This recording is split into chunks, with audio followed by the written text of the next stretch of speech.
and they don't really like me. Cause I can fuck your bitch and fuck your mom and auntie.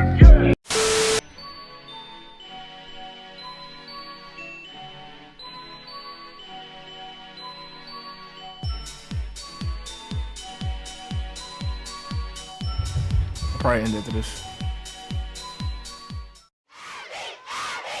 Probably close it out with Baby Tron new song.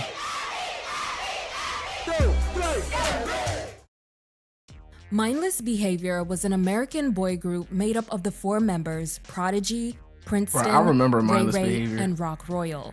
Them niggas had the hardest fucking fall had a off. good 3-year run of success with all 2 fucking Billboard time. charting studio albums, a headlining tour, and their very own concert documentary film. In a short period of time, the group of teen boys generated a following of primarily young black girls, and they even got the opportunity to open for some of the biggest music acts in the world, like Justin Bieber, Backstreet Boys, and Janet Jackson. But despite gaining popularity and building a fan base around the world, the group went through a tumultuous period that they were never able to recover from. Members were disappearing, and there were a lot of behind-the-scenes issues. New singers were introduced to replace the missing members, but the damage had already been done, and fans were left disappointed. They put new members in to replace the old members? As a group completely dissolved, and in the years that followed, they started revealing details about things that went on behind the scenes. This is a story about the unfortunate demise of Mindless Behavior. This is the group parents and children wanted to see. But on Sunday night, this is what they saw. Hundreds of parents shelled out $45 a ticket to watch an 8-minute show performed by only 3 of the 4 band members, interrupted by multiple power failures.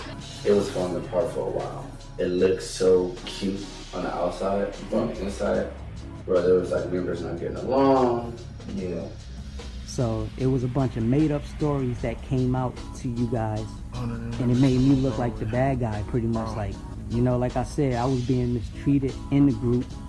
I was being called names, you know, by the camp, people in our camp, you know, just like I wasn't even no human being, you know, and I was only like, what, probably 14, 15 at the time.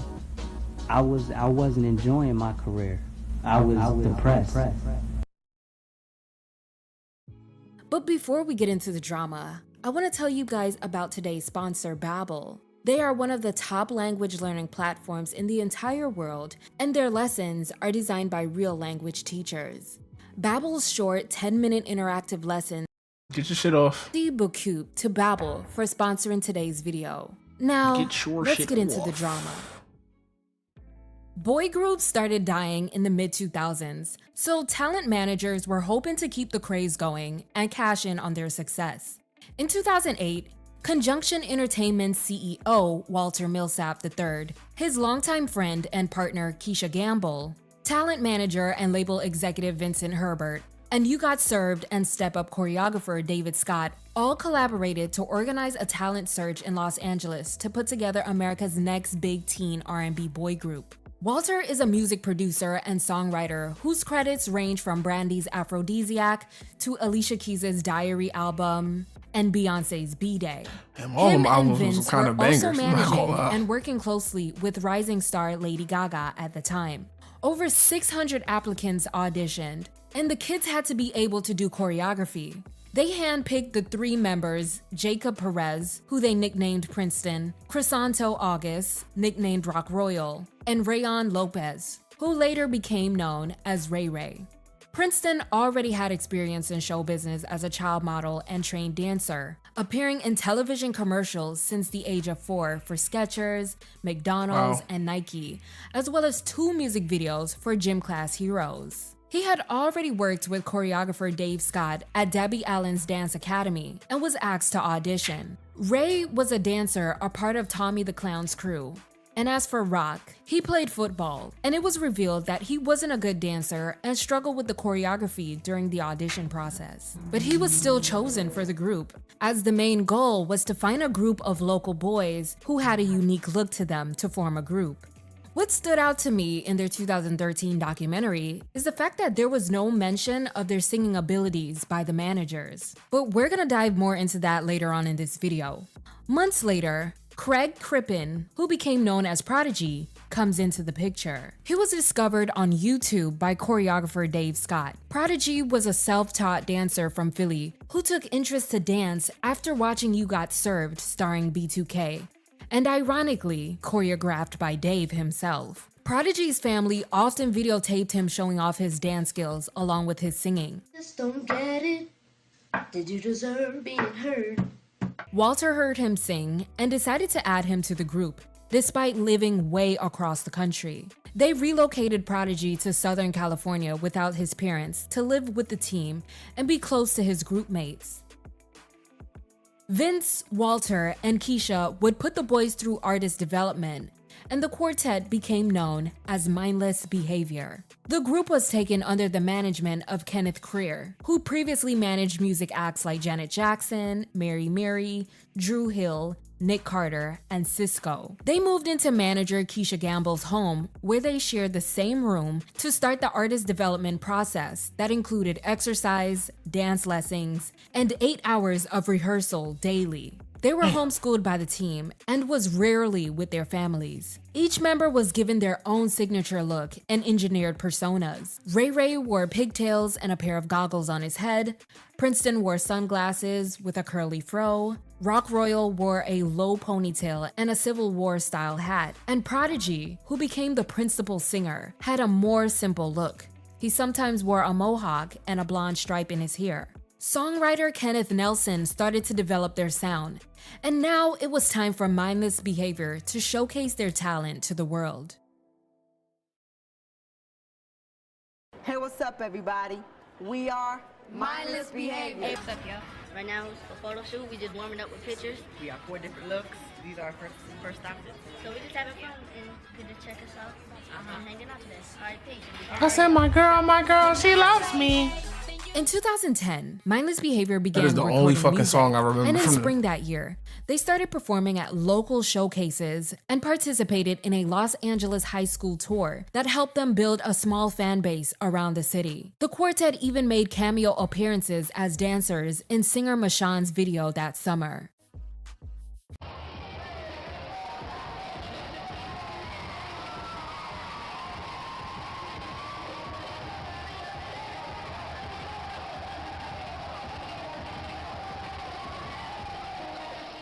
They signed a recording contract with Vince Herbert's Streamline label, which was an imprint of Jimmy Iovine's Interscope Records. And before they knew it, they were touring with the Backstreet Boys that summer as an opening act for select North American dates under This Is Us They tour. were signed to a label that was signed to 24, another label. That's already messy as Mindless hell. Behavior released their debut single titled My Girl, and the accompanying music video followed 10 days later.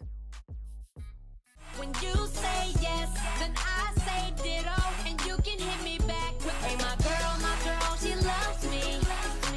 I know I'm on her mind even when... Here we go. Let's roll your tape. Throw playback, please. Yo, my name is Rock Royal. Hey, what's up, everybody? My name is Princeton. Hey, what's up, y'all? It's Prodigy. Hey, what's up? It's Ray Ray. And we are Mindless Behavior.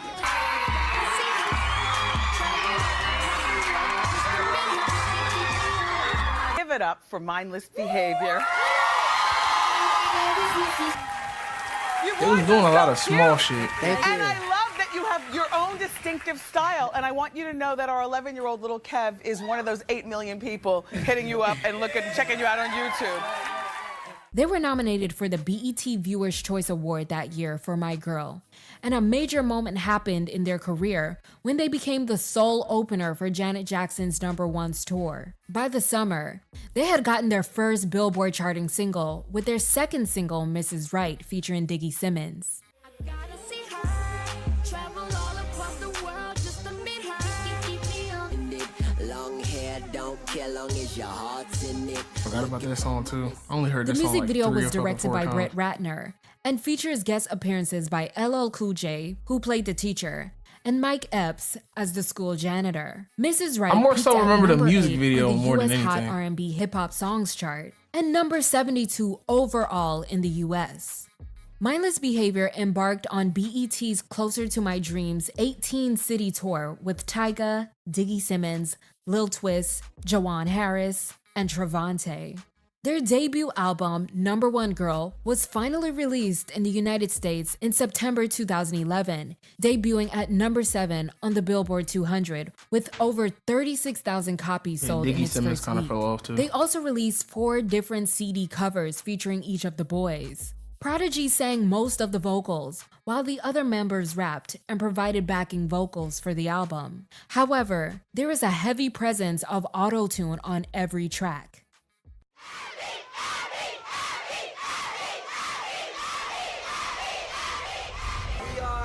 Mindless Behavior. The album Number One Girl, which is out in stores now. Thank all the fans. Without the fans, there is no Mindless Behavior. Without the fans, there's no sales of the album. Okay, my fucking ears. Behavior headlined the Jesus popular Christ. Scream Tour with Diggy, the New Boys, Jacob Lattimore, Hamilton Park, and the OMG Girls. They traveled coast to coast as part of a special back-to-school concert series from late September until November that year. The album's third single, Girls Talkin' Bout, was released on November 1st and charted at number 50 on the US Hot R&B Hip-Hop Songs chart. And for the holidays, they also released their song, Christmas with My Girl.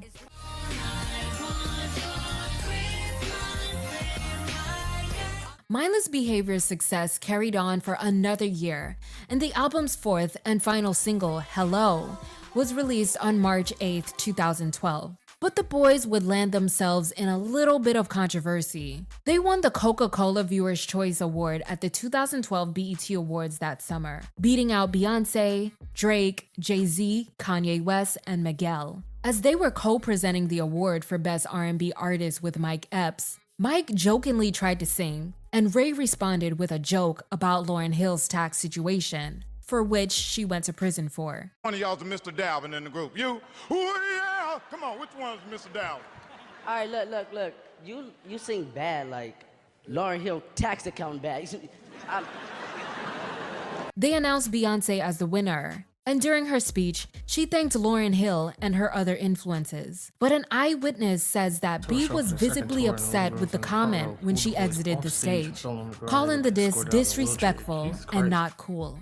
All of the talented R&B women that came before me, like Lauryn Hill. She was hot as fish grease, leaving the stage. Mindless Behavior issued an apology via their official Twitter account saying, "We meant no harm to our girl Lauryn Hill last night. It was a bad joke. We're big fans and hope you're not mad." The joke was most likely written by one of the show's producers. Right, they didn't even probably write the BET fucking joke. do have a bad track record for making celebs read distasteful jokes off the teleprompter. Nonetheless, Mindless Behavior didn't seem to lose any support. The group headlined their first and largest US tour. The Number One Girl tour started on July 5th and ended on August 18th that year, traveling to 25 cities with Jacob Lattimore, Lil Twist, and Kayla Brianna as opening acts. By this time, the album had sold over 275,000 copies in the United States alone and had racked up more than 142 million views on YouTube. So now it was time to get to work on a sophomore album. But this is where things start to crumble. Mindless Behavior began a small hiatus from performing when the Number One Girl tour ended. During this time, they started their own web series called Mindless Behavior Takeover on Awesomeness TV, a YouTube network founded by television and film producer Brian Robbins that focuses on teenage audiences. The group also filmed a movie with Mike Epps titled Bad Behavior, but this project never saw the light of day. They got to work on their second album, and this time around, they wanted to focus more on the pop music market instead of urban radio. Vince Herbert told Variety magazine, "With the second album, we are going straight for top 40, spreading the music to other markets. It's just a matter of time before this takes off like a rocket," end quote. On January 19, 2013, the boys performed at the Kids' inaugural concert for children and military families at the Washington Convention Center. And just a few days later, they released the lead single off their sophomore album titled Keep Her on the Low, while the music video premiered on 106 & Park on February 12th.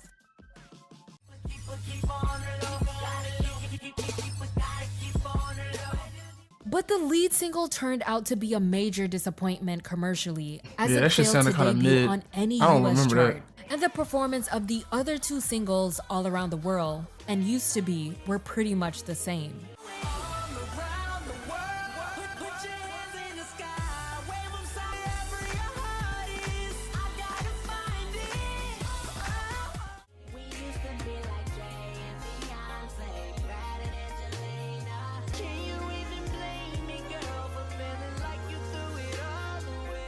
The latter was later featured in the Honey 3 Dare to Dance soundtrack.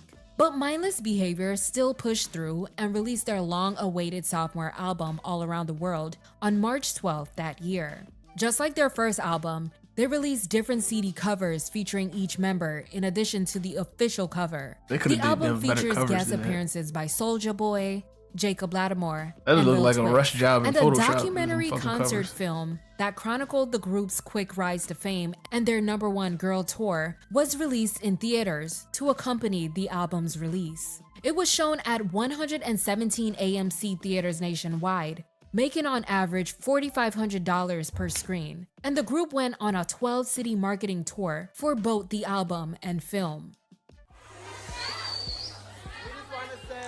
Thank you guys for coming out tonight. You guys are when I count to 3, I want everybody. They scored their biggest sales week ever with All Around the World, which debuted at number 6 on the Billboard 200 chart with 37,000 copies sold in its first week, a little more than the previous album. But the overall sales failed to match #1 Girl. Mindless Behavior still embarked on their All Around the World 26-city tour that July with the OMG Girls and Coco Jones. But this sophomore album era is when fans started noticing that Prodigy was a little distant from the other members during interviews. Fans also criticized him for getting tattoos, which they took as a sign of rebellion. In September 2013, Prodigy was noticeably absent from performances and appearances, forcing Ray, Rock, and Princeton to lip-sync to his vocals or just dance as the music played, since Prodigy was the sole vocalist in the group.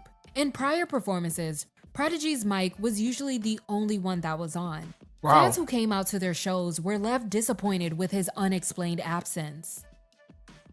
So we have a report from Seven Can Help. Yeah, parents shell out $45 a ticket so their kids can go to a concert at a Millard skating rink. But their excitement quickly fades to disappointment. KTV News Watch 7's Dave Roberts is on the case tonight. Dave? It's the largest event ever hosted at Skate Days, but what happened last night at the decades-old skating rink isn't brought the tickets to show up just to see Prodigy, and that nigga ain't show up. So we just, I kind of don't want to be here. Parents and children wanted to see. But on Sunday night, this is what they saw. A News Watch 7 viewer sent me this cell phone video when the boys took to the skating rink floor. The band's name, Mindless Behavior, describes what fans experienced. I got pushed and I was crying. One question that is clear, these ladies love the band. I downloaded all their songs on my phone and I couldn't wait. Like I was telling everybody in my school, like, I'm going to the Mindless Behavior concert. Are you? Hundreds of parents shelled out $45 a ticket to watch an 8-minute show performed by only 3 of the 4 band members, interrupted by multiple power failures. The music kept cutting out. Kids were pushing, fighting. If I would have bought a ticket to the I would event, be mad I think too. I would have been upset too. I'm not gonna lie, I would be mad too. It had nothing to do with the event. We were just the venue. It's not our event. I'm still upset. I want a refund. No one's answering their phone calls. The promoter and organizer did answer my call. Mark Williams, I paid to see 4 of you niggas. Williams tells me the event not was 3, not a concert, but specifically and a technical meet and greet issues. event for fans. He says Give the my band fucking was money supposed back. to perform songs Get the and fuck out of here. could Give my not money because back. of power failures. So what do you say to those parents that might be upset with how this event went? Williams says he and the band fulfilled the contracted obligation. Still, that's not enough for upset parents and their children who experienced this. I thought it was going to be fun, but it was not fun. And so as of tonight, there is still no indication for those families if they'll get any money back at all. Of course, we'll keep you posted. Rob, Melissa. Then in November, Prodigy's mother made the shocking announcement that he would no longer be in the group. Rumors immediately began circling the blogs about Jacob Lattimore being the replacement. In an interview with TalkingWithTammy.com, Jacob revealed that the team approached him to be a part of the group multiple times throughout the year, which means they were either looking to add a fifth member to Mindless Oh, they was Behavior, been looking or to they replace were him because already they knew he planning wanted to on replacing leave. a current member. By March 2014, the group had welcomed 16-year-old He probably Elijah been Johnson was done and they as was the just newest already member shopping for and another lead one. vocalist of Mindless Behavior. EJ was previously a Kids Bop singer and played young Simba in the Disney Broadway production of The Lion King. Prodigy also started releasing solo music around this time. The group severed ties with Interscope Records that year and signed a new recording contract with Sony Epic, and was ready to move forward with live performances Sony and and new Epic music. Records, that's kind of But better things than just the continued to fucking go 360 downhill for the fucking deal. group. In July 2014, a viral video of Rock Royal made its rounds on the internet of him shirtless, brutally assaulting a man who he claims owed him $10. To make matters worse, Rock posted the video himself to his official Instagram account before the post would he was do taken that? down. Later in the year, he was accused of stealing record producer Chris Clark's BMW during a studio session and was later arrested for robbery and battery. There were also rumors about his suspected gang activities, so he was dismissed from the group, and this was a bad look for Mindless Behavior as a whole. Prodigy returned to the lineup a month after his I should have firing, kept him in to the group. everyone's surprise, That bad boy and shit, Mindless Behavior bitches love continued that. to do small shows here and there. But Prodigy exited the group again for a final time, and fans were shocked to see a new member named Mike a part of the lineup. Prodigy later revealed the shady reason for his short return. He says management just used him as a placeholder to distract fans and cover up Rock's legal troubles until they could replace him. Prodigy spoke out in a YouTube interview and on Instagram, citing poor management, mistreatment, and being overworked as the reasons for his departure. He also says he simply got tired of singing all the vocals and chose to walk away for the sake of his mental well-being. He also dropped a bombshell revelation about their manager Keisha Gamble, who they were living with. He says she was disciplining them with a belt. And I have to remind you guys that he was living in California by himself, where all of these things were happening without the supervision of his parents. I didn't leave the group to pursue a solo career. What happened was I'm not gonna let no fucking manager hit me with no fucking belt. I was getting treated bad in the camp, you know. I was being called names. I was being called sociopath, and at one point they tried to turn the guys against me. So it caused jealousy in the group at one point. And so I never wanted to just leave my bros, but being young and being in the industry can be really hard, Yeah, I can see why especially when you in a group. This is why I get bashed, because everyone misunderstood the story because I've never came out with it. So it was a bunch of made up stories that came out to you guys, and it made me look like the bad guy, pretty much like, forget the guys, I'm gonna go solo, I got this. That's crazy. I was never even thinking like that. You know, like I said, I was being mistreated in the group. I was being called names, you know, by the camp. Whole time the people in our label was camp. responsible for putting You know, that shit out, just the lies and shit while like he I left. wasn't even no human being, you know, and I was only like, what, probably 14, 15 at the time.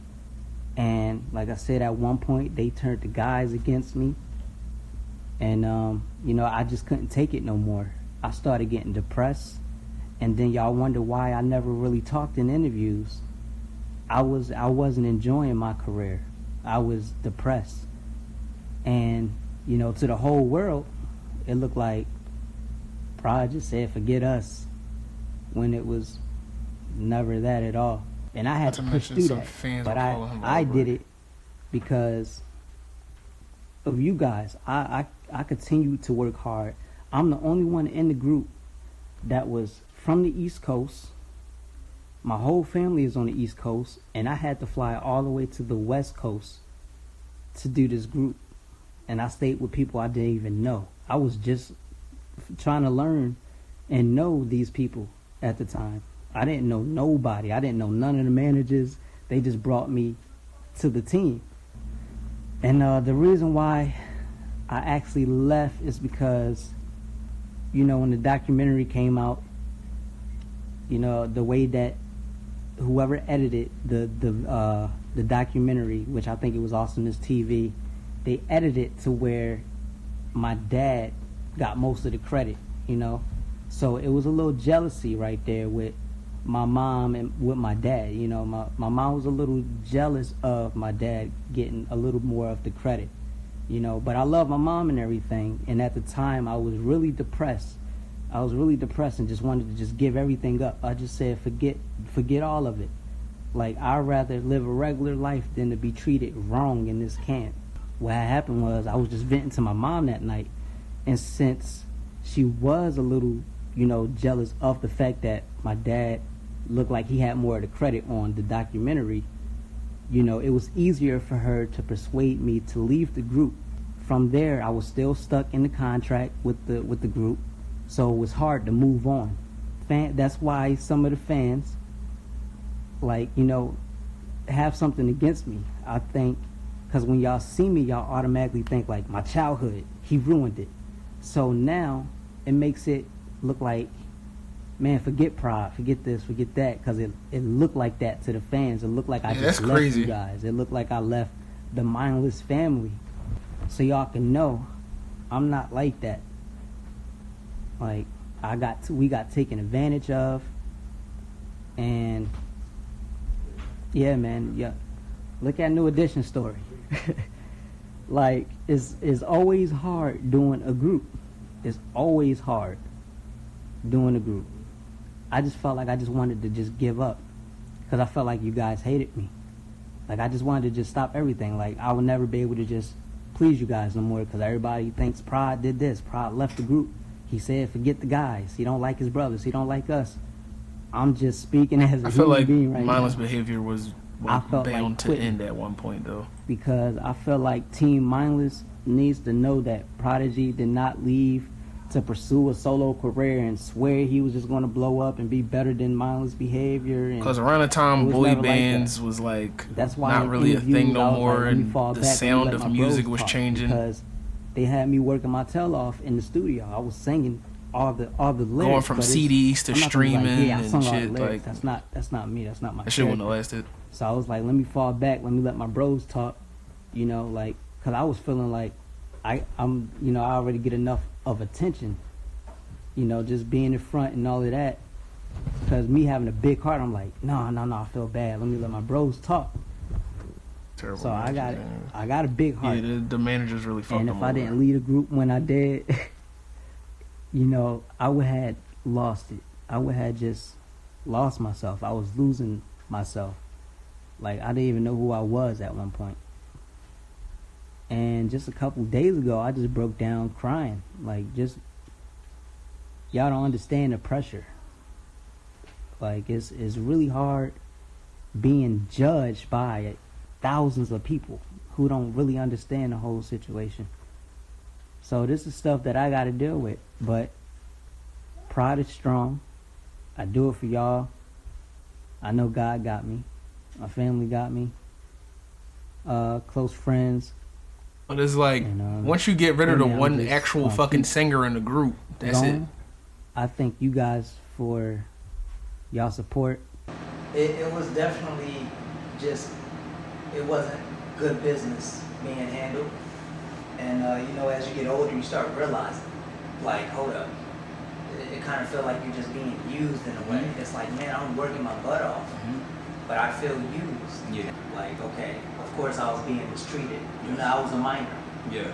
You know, so, and they ain't never have kids themselves, so they ain't know how to go about it. Controlling kids. Yeah, they ain't know how to go about it. So if I told things that I had to do in that house, like it, man. Tell us, man. We want to know. Come on, man.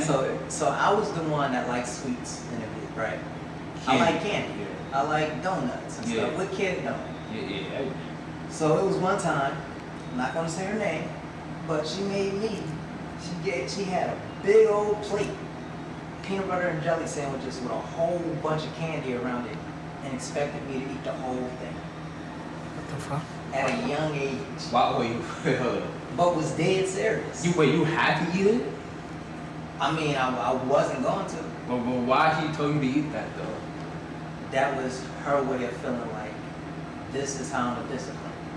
So you want it was just weird. It was way deeper than that though. It was I'm being nice right now. I'm being nice, but that was just a little something. It was a lot going on. Actually, not having the parents not involved was like way fucking worse. If that's the case, if you had to move them to the West Coast, move the parents to the West Coast too. None of y'all managers got fucking kids. Y'all don't know shit about raising kids first. Y'all trying to raise artists, but y'all don't know how to raise kids, bro. They're kids first. Yeah, their whole record label was fucking terrible as shit. You have even guessing like, okay, is it Keisha? Is it this? Like, what? Like now that I'm older, you know, Keisha, she definitely gave us the tools that we needed to become the artists that we are. Yes. But you know, I would just say back in the house in Compton when she was, you know, getting us developed and stuff, it just didn't really know how to really go about some things, just not having a kid of her own. Yes. You know, but I forgive her though. You know, I forgive her. So basically, you said she showed way too much tough love that it even like felt like it was on some. I just didn't feel welcome in that house. I just felt like an outsider. You're the lead singer. You do everything in the group. They don't. Is it like do they want you to talk in interviews or something? Because like I seen Prince talking the whole time. Yeah, like he didn't even say not one song. He's speaking all goddamn interviews. So I'm kind of confused because usually the lead singer speaks for everything. Like B2K and Marion spoke. But once they tell you the dollar amount of money that's involved, you be like, hey, go ahead and take it. Temptations, come on, you keep going back, bro. I mean, every lead singer spoke. That's probably how the fucking was. They offered me to come back, and I'm thinking it was genuine. So they offered me to come back. I came back. Did like 8 shows with the boys. Yeah, me, Ray, Prince, DJ. You know, we did a few shows, and then after that, I heard, I think it was Kenneth Craig or somebody was saying that it was just, I don't even know what happened after. It was just so weird. It was just unorganized. It was like, okay, now y'all don't want me in the group. Wait, hold on. They wanted you to come so they asked to tease the fans, or pretty much, that makes no sense. It just pretty much felt like I was used to just do 8 shows so that people could make money. Did you make money? Because it would have been weird with just, you know, like, it would just be weird. It would just be weird. So pretty much it was just using me to get them back. And that's just the truth. Did they pay you for those 8 shows? Honestly. Not the amount that we supposed to get paid. They wasn't getting paid a lot because they was in the 360. Like an average group thing, you know, how people, groups most likely never get paid what they really supposed to get paid until they get older. They start getting smarter and they know how to, they learn to do business. You know, they learn to know how to do business. You know, because it's easy to get taken advantage of in this industry. Yeah, I got taken advantage of. You definitely did, because like they called you to do 8 shows. Like I'm still lost. Like they basically was that because the teaser. At this point, Mindless Behavior's image was. I feel like if they would have got that original record deal with Epic and Sony, they probably would have had a little better career than that fucking no-name Streamline, whatever the fuck that record label was called. I don't even know no other artist signed to that shit. 2015, both Rock Royal, who started going by his real name Santo August, and Ray Ray started releasing solo music, despite Ray still being a part of the group. The new Mindless Behavior lineup began working on new music with different writers and producers, including R. Kelly. Anyway, the production value of their music and videos had severely declined at this point, and the label ended up shelving their 3rd album that year. In September, Ray Ray exited the group due to creative differences and issues with management. He says he plus hated the replacing direction the fucking artist in the group, bro, that's not just in the group. Nobody's gonna like this. That's not gonna work. You just can't replace motherfuckers that put in years of work that got so many fucking fans wondering what that's not gonna work, bro. Just end the group completely. There's no replacing shit. the Not new gonna work. music and accused Sony executives of sabotaging his solo It's just not gonna fucking Ray work. says he landed the lead role on the Netflix drama series The Get Down and another role in the Static Shock series. But the people at Sony interfered with those opportunities. He went on to allege that the group parted ways with Interscope and Streamline because the label breached their contract by allegedly trying to sign Prodigy as a solo act behind their backs. Wow. So what it was, towards the very end, yes, because we started to get older. You have to understand, it's like, again, I hate to like be repetitive, but we're from the streets. So all money was good money. You know what I mean? Like, as long as we were doing better than before, it was kind of like that type of thing. And it wasn't until later on in the career did we actually like stop being naive and was like, okay, where's the money? You know, and shit like that. And you know, there was, you got bad people, you got good people in the industry. Yeah. And we dealt with both. Yeah. So it was just like one of those things where it was just like bad team, definitely taking advantage. Yes. You know what I mean? Like New Edition. Like New Edition. Literally, there was so much things behind the scenes that was going on that I think everyone kind of needed a break. The world wasn't ready for it. Yeah. But if y'all were in our shoes, you'll understand. Like, I left, or just like on my behalf. Yeah. So I left literally the day I survived a terrible accident. Cause that was like a wake up call to me. I was like, damn, if I would have died in this moment, I would have been a piss angel. Like, because I didn't get to express my form of art. I was someone's puppet, someone's idea of a musician. You know what I'm saying? I wasn't naive anymore. I was seeing little shit. I was seeing, you know what I mean? Just I know they had a documentary already, but I think they need to do another one. That if they fucking older, so understand the game more. Call for me, like, okay, I gotta step away from this. Plus, it was falling apart for a while. People don't know that, but it was really falling apart for a while. Like, it looked so cute on the outside, but on the inside, where there was like members not getting along. Yeah. You know, there was teams trying to keep us away from certain people, but it was just so much going on. Yeah, probably had to leave. He had to leave. He had to do that to get better. Probably, you gotta understand, he came from, I think, Philly. Yeah, he came to LA. No parents, nobody. Just started staying out in LA with us, developing with us. He's just a child ripped away from his family. That's already a lot in itself. Yeah. Now you're put in a position to be the lead. Now you have to carry a brand. Though we all carried it together, and the consumer eyes, it's a lead. It's like the Mariante. Yeah. So now he just had just so much pressure, and he had to learn discipline. We're 13 years old. You know how hard it is to learn discipline? We literally had books, like weekly books with new schedules that we had to abide by. Wake up, eat breakfast, stretch, workout, after workout, 3 hours at home school, after 3 hour home school, go to the studio, after studio, do rehearsal. That shit got me fucked up. Another workout. I wouldn't be doing none of that shit, nigga. Fuck this fucking book, nigga. I'm the star around here. I'm keeping the fucking lights on, nigga. I'm doing what the fuck I want. That, it was like, okay, now you're going on the road. So here are your rules when you go on the road. You can't do this, you can't do that, you can't do this. You do this, you do that. But like, there would be times where we're literally doing so many interviews and shit that we weren't even getting sleep. And I said we're 14, we're 15 at the time. But on Prod end, I feel like he had to take on a bit more than us, not because of the lead, but like I said, he was tore away from his family as a kid.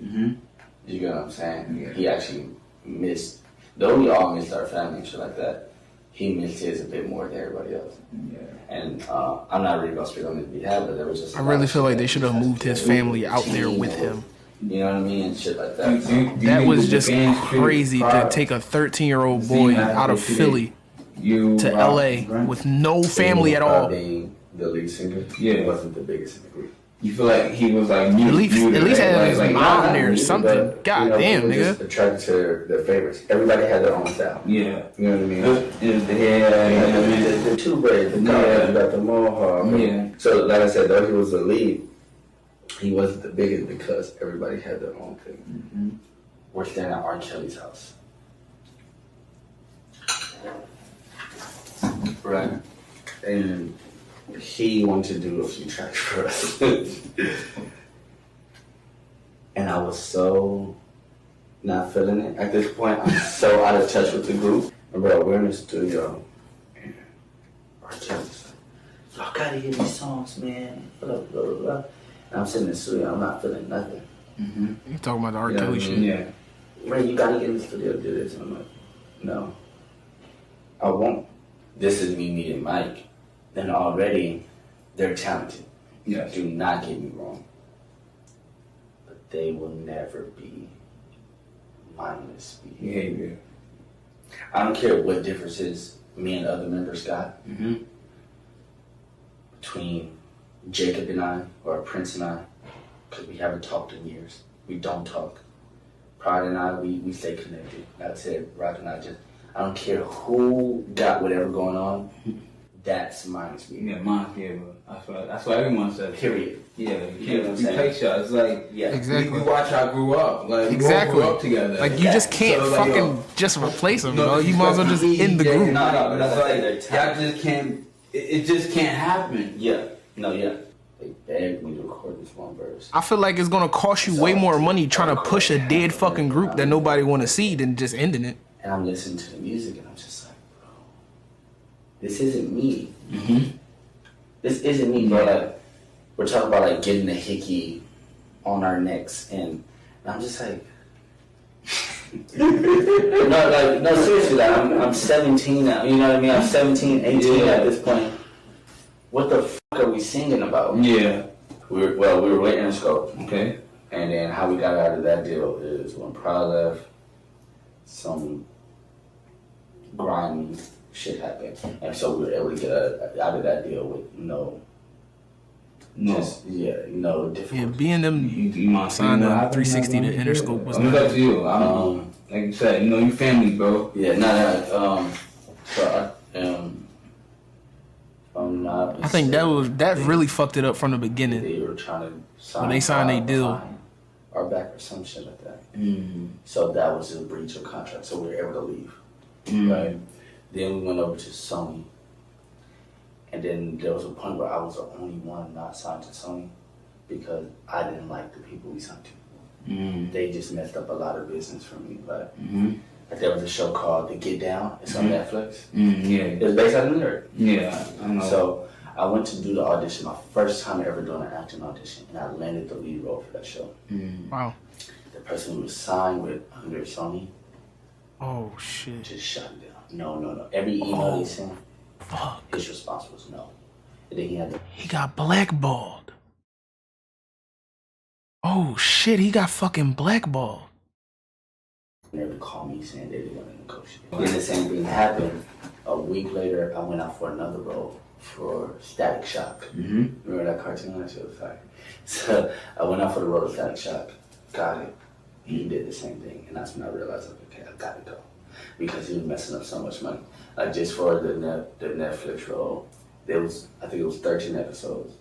They was willing to do like 35K an episode. He was just messing up big money. Yeah. So then remember Jaden was in the show.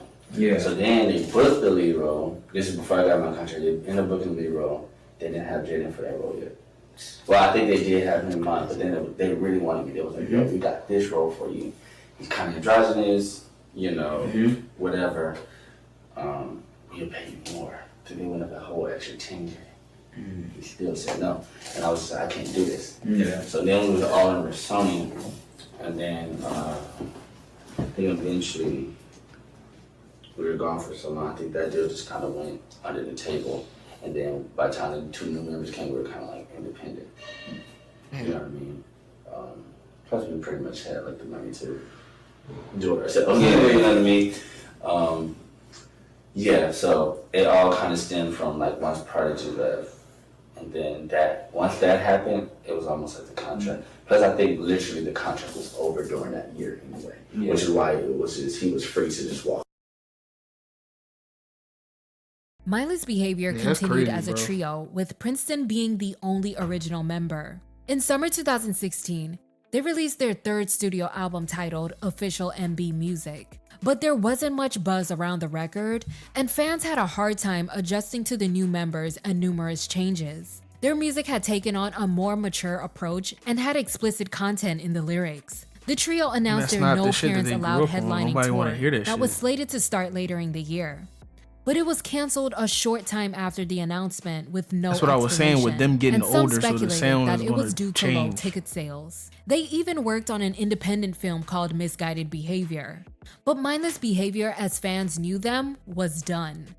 They weren't young preteens anymore with an innocent image. And some of their long-time diehard fans had a hard time grasping that they were young adults who were getting tattoos, having they got their children, heart broken, probably smoking.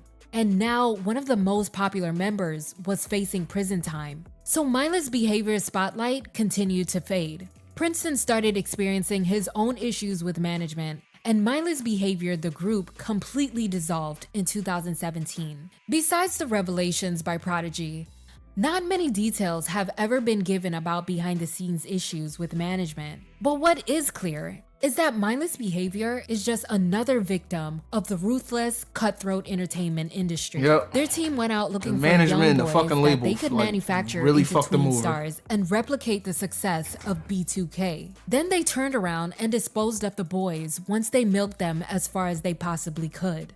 I've told you guys this story so many times on this channel. Unfortunately for the boys of Mindless Behavior, their dreams were shattered while they were still very young, and their parents didn't have any real knowledge about the ins and outs of the music industry. It was a very short run. While I do feel sorry for every single member of Mindless Behavior, Prodigy is the one I sympathize with the most. His parents allowed the managers to care for their son and help him follow his dreams, while they stayed behind to take care of home way across the country. He was overworked and mistreated by the team because it's so easy to take advantage of children when their parents aren't present. And sadly, he ended up being the least popular member in the group, despite being the principal singer that carried the group on his back. Typically, it's the other way around. He had to share the spotlight with 3 members who were more quote-unquote desirable, and that was the team's way of making the group more marketable. This has been a long-standing practice in Hollywood. Some of the members don't really communicate these days. Rock is still serving his prison sentence at the time that this video is uploaded, but he frequently updates his fans from behind bars. I've also heard rumors that they didn't even make much money from their time as a boy group. The remaining members still they didn't make much money, but the label and Prodigy says he has since forgiven everyone. Maybe one day I'll interview them for my forthcoming series so that they can tell their stories on this channel. I don't know, what do you guys think? Let me know your thoughts in the comments below. Fucking label made millions off of them niggas. And subscribe to BFTV for more content. They ain't see none of that shit.